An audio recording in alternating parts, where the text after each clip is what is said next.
सबसे पहले आप सबको मेरा प्यार भरा नमस्कार। मैं रेनू तिवारी स्वागत करती हूँ आपका अपने ब्लॉग में। आज हम जा रहे हैं नौगांव कथा सुनने के लिए। अभी मैं जा रही हूँ बगल में दीदी के वहाँ पूछने के लिए तैयार हो गए, कब जा रहे हो करके। चल तो नहीं गए, 2:30 बज गए हैं। अभी सभी लोग मंदिर में जाने के लिए फल ले रहे हैं। नौगांव में हो रहा है देवी भागवत। हाँ, हम अभी जा रहे हैं भागवत में। ये रहे सभी दीदी लोग।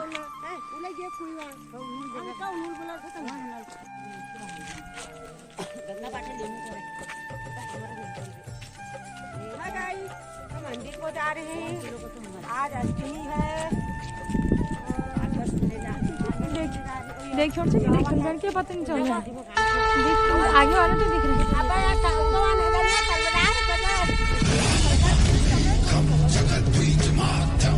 हम पहुंच गए हैं नौगांव में।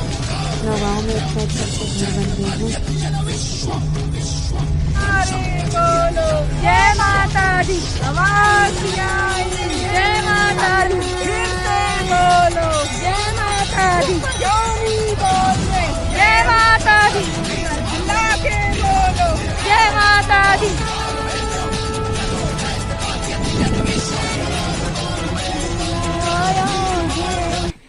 चलो बोला शेरा वालिए, मैं आया शेरा वालिए। हम पहुंच गए हैं नौगांव में। यहाँ बहुत सारे मंदिर दिख रहे हैं गांव में। अभी जहाँ पर कथा है वहाँ पर नहीं पहुँच रखे हैं।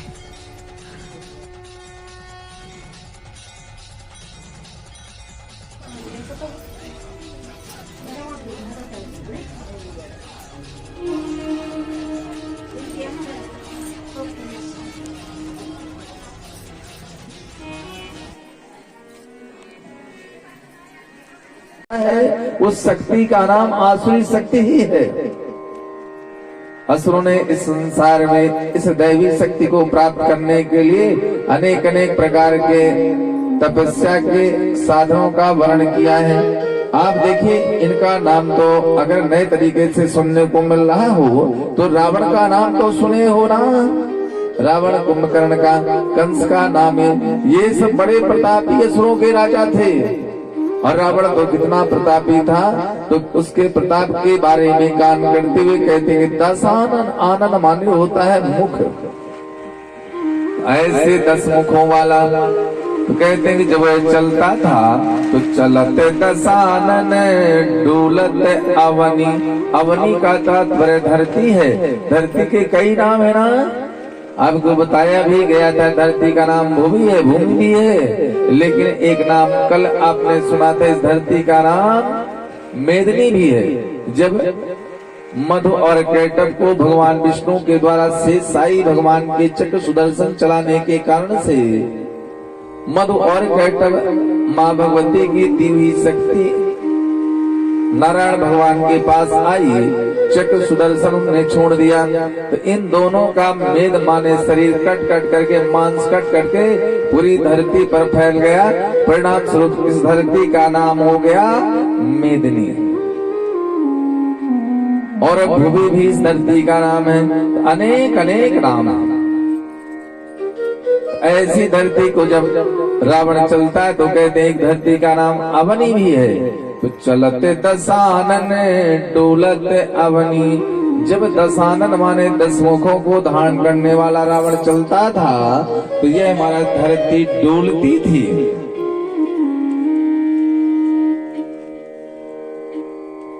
कंपायमान हो जाती थी, तो धरती डोलती थी। और जब वह आवाज करता था तो क्या करते हैं, देवन तक गिरी में रुखे हम, देवन तक मेरु गिरी खोहा।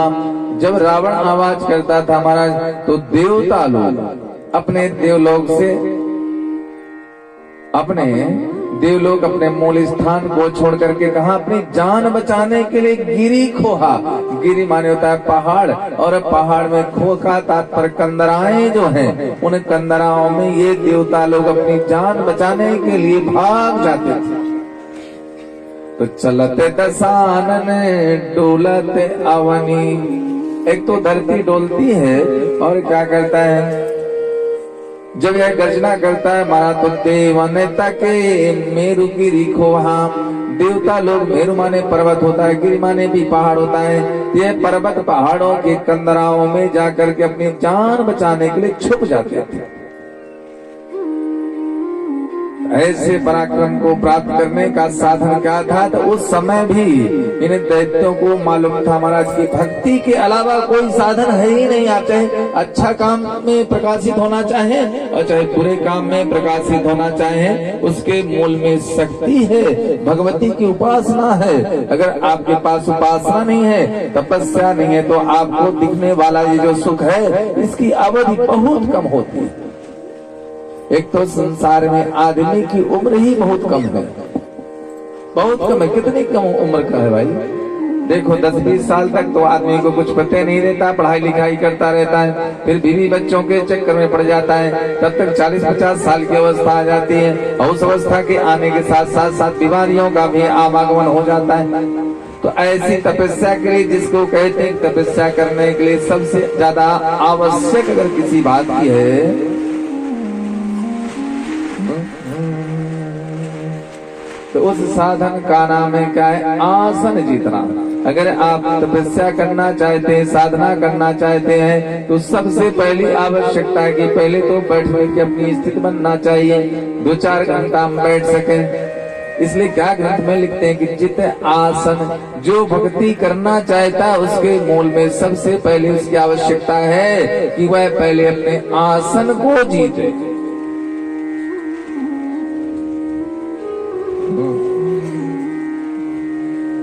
तो जब आसन को जीत लेगा, देर तक बैठा रहेगा, तब तो साधना कर पाएगा।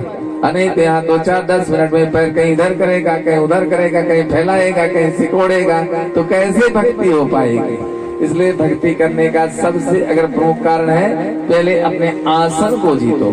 और आसन एक दिन में नहीं जीता जा सकता, इसलिए कहते हैं इसको अभ्यास करते रहो, निरंतर अभ्यास करना पड़ता है। ऐसा मेरे कहने का मत समझ लेना।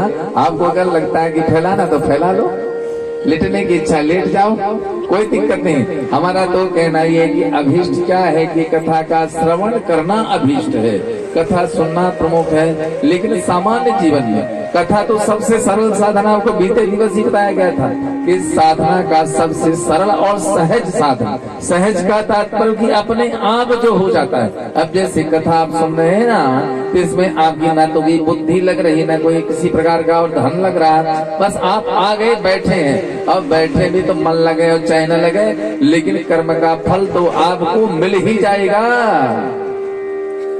आप जो वहां से चल करके आए और कथा पंडाल पर बैठे रहे, कथा पंडाल में कथा का श्रवण किया, तो श्रवण करने का आप चाहे भाव से सुनो और चाहे बिना भाव का सुनो, तो भाव कुभावे अनखे आलसहु।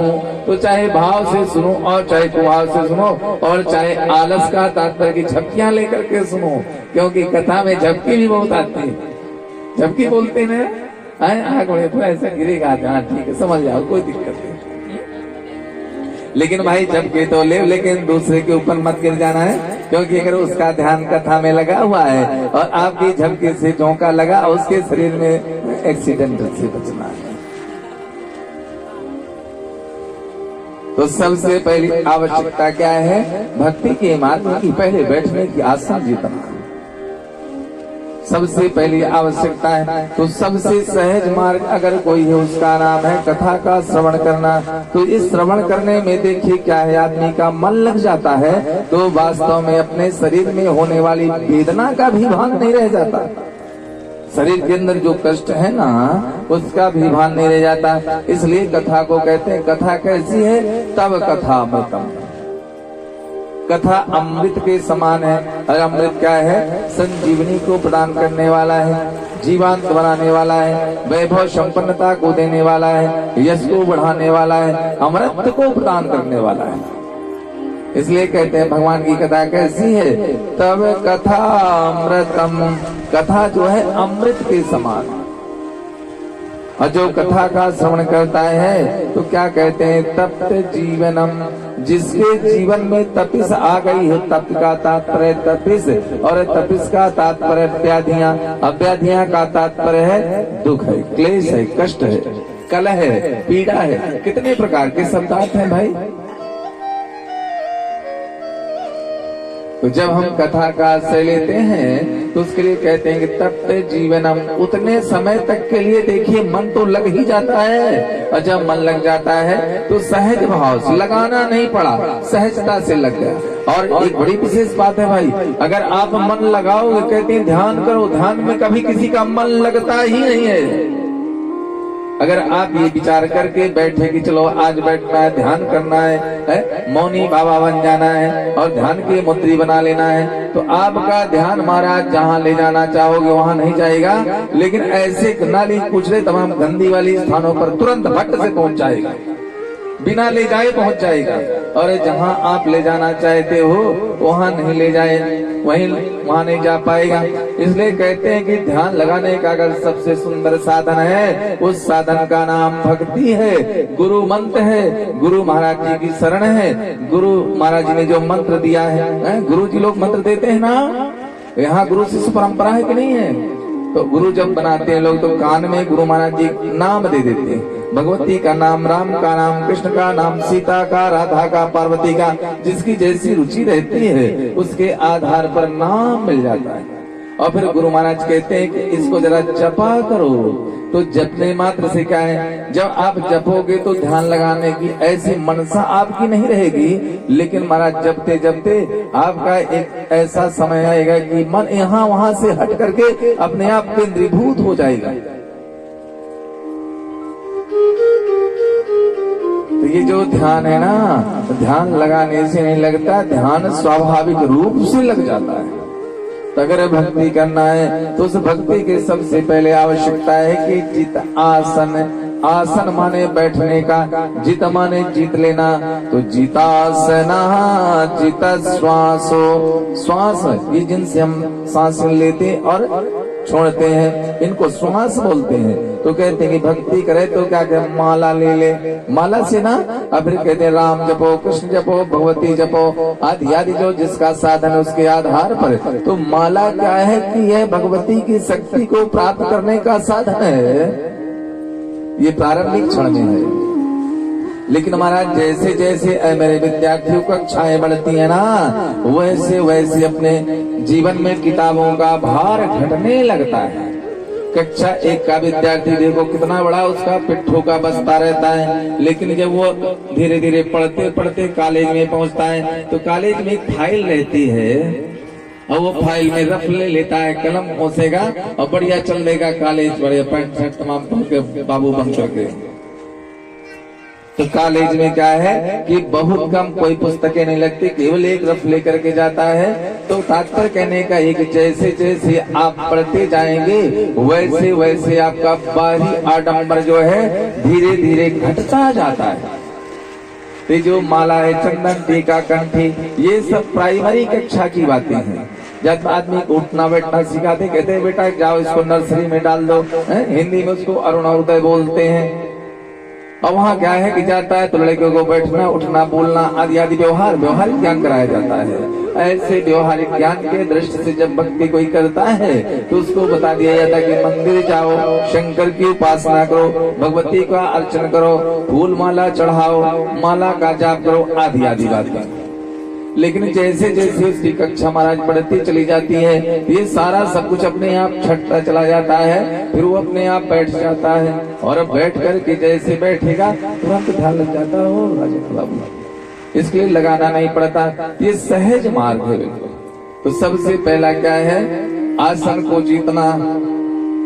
दूसरा क्या है, श्वासों को जीतना। तो श्वासों को जीतना का तात्पर्य कि जो माला हाथ में है वो हाथ से छूट जाता है और फिर क्या, श्वासों के माध्यम से निरंतर माँ भगवती का ऐं मंत्र जो है, भगवती का सबसे जो बीज मंत्र है, उस बीज मंत्र का नाम ऐं है।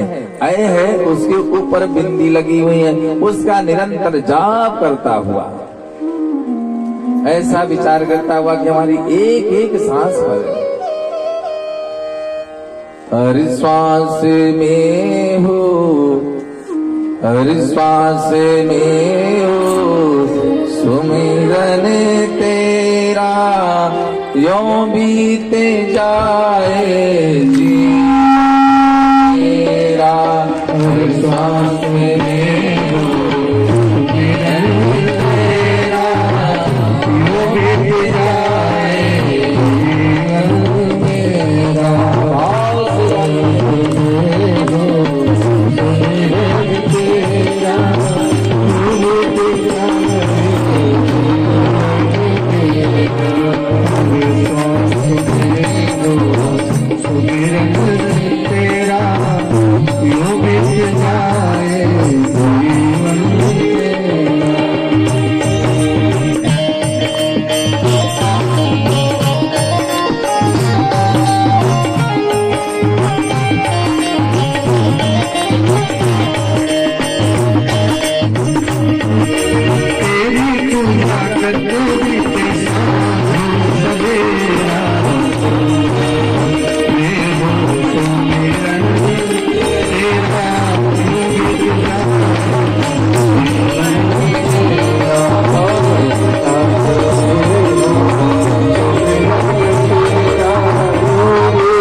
भागवत सुन के तो मैं आ गई हूँ, सभी लोग आ गए हैं, अब जाने लगे हम घर को। आज के चप्पल टूट गया है। आज के ब्लॉग को इतना ही रखते हैं। अगर आपको ब्लॉग अच्छा लगा तो लाइक शेयर सब्सक्राइब करें। जय देवभूमि, जय उत्तराखंड, जय श्री राम, जय माता दी।